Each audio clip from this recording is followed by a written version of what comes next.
Many adults don't realize that childhood trauma doesn't end when a child becomes an adult.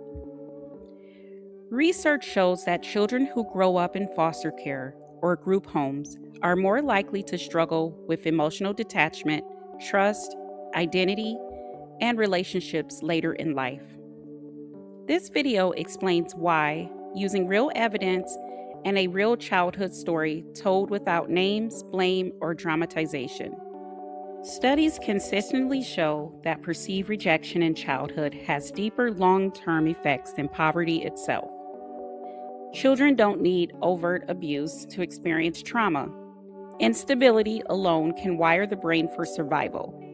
In this story, the child did not grow up feeling chosen. There was no single home, no consistent adult, no reassurance that staying was permanent. Over time, the child learned an unspoken lesson: people leave. This isn't about blame, it's about how a child's brain adapts to uncertainty. One of the most traumatic experiences for a child is sudden removal without explanation. In this case, Child Protective Services picked up four siblings from an airport. They were not prepared, they were not given a reason, they were not told where they were going. Familiar adults disappeared overnight.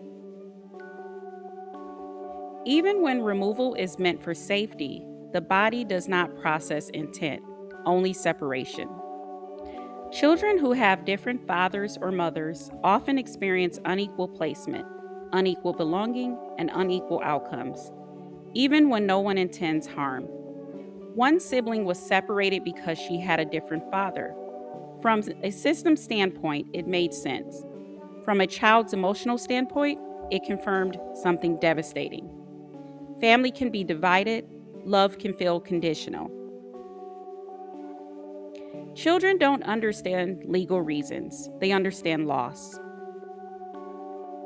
The youngest sibling in this story was 2 years old.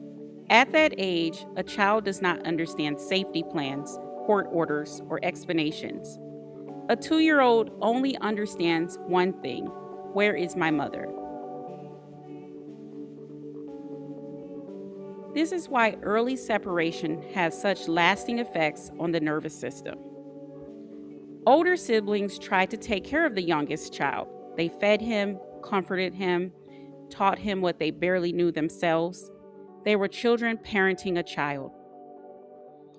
This often leads to emotional suppression, hyperindependence, and difficulty asking for help later in life.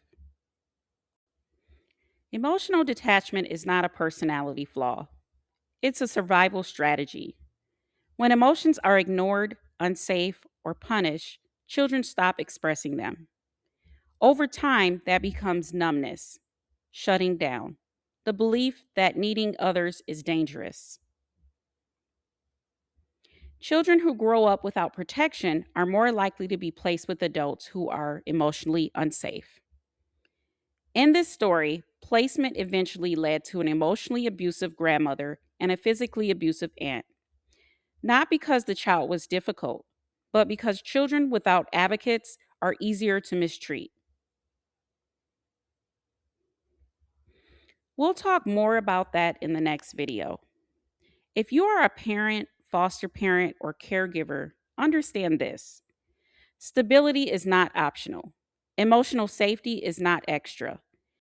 Consistency changes the trajectory of a child's entire life.